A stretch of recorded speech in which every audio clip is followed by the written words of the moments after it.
Okay, I've got two 330s at the shop, both silver, both with black interiors, although the 2+2s, the interior is getting worked on, so we're not going to really look at the interiors as much, but it's a nice chance for you to actually see and compare a 330 GTC with a 330 GT 2+2. You can see the similarities. I mean, you know, the taillight treatment, the way the back finishes.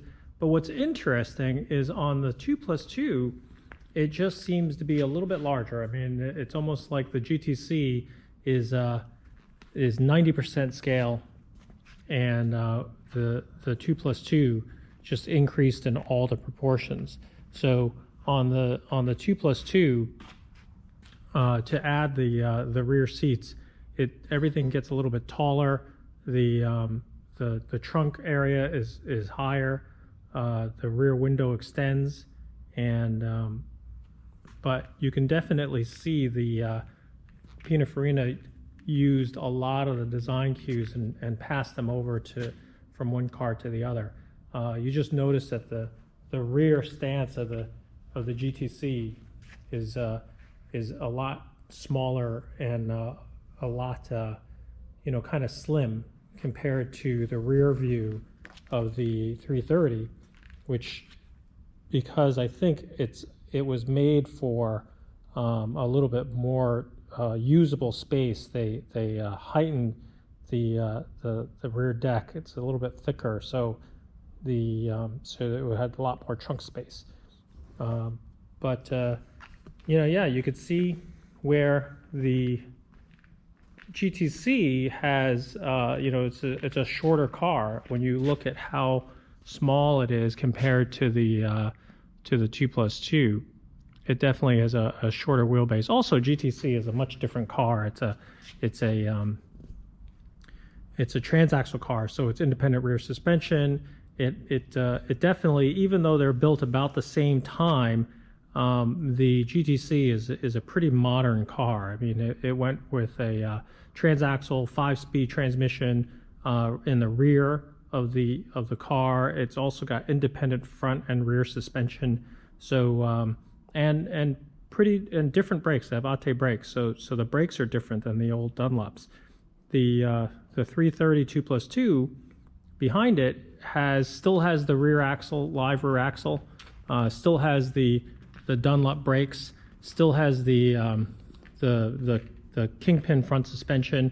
But it's still pretty much the same design as the 2+2s before it, from to the Series 1 330 and the 250 GTE. Still kingpins and live rear axle. The GTC made a big leap forward because it went to independent front and rear suspension and a much more modern car. The 330 2+2 has a 5-speed transmission, but it's just normally mounted in the front and runs off into the back for just a live rear axle. The front nose, you could see the comparison here. There's a chance for you to compare the two noses. The headlight treatments are similar. The grills are slightly different. I think the 330 GTC on the right has that more of an oval type grill that ended up on the 365 GT 2+2, but the 330 still had the even though it's kind of oval, it's more of a squared off shape. But you could definitely see the similarities. I mean, both cars have the extractor vents on the side.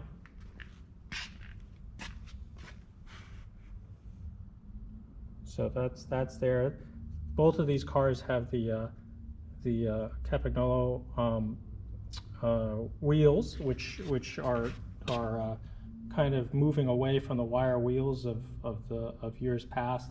These Campagnolos they're easier to clean. They're stronger than the wire wheels, and I think as these cars got heavier and heavier, it was a good thing for them to go away from the wire wheels, because it got to the point where the mag wheels are stronger and with high speed and radials and better handling. I think that it was time for them to move away from the wire wheels. Also, it's just a taste. I think cars started to get, look better with the mags.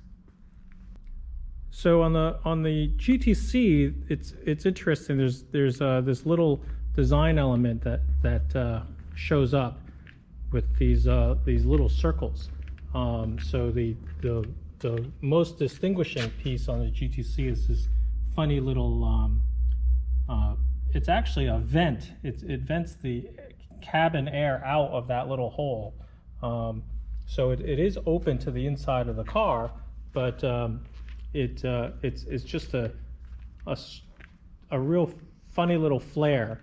When you think about it, if you didn't have that circle, it was kind of just, I think it's a flourish. It's like a design flourish. Somebody, who designed this car looked at it and said, this C-pillar really needs something, and just put a little circle in there, and I think it works. It just breaks up that little corner of the C-pillar, and I think never questioned it. It's just one of those things where it just looks right. It's kind of like one of those things. What do you put in there? I mean, I've seen people put little vents where they're like little lines that close in that little space and things, but I kind of like it, and I think it's one of those things that's a signature of the 330 GTC.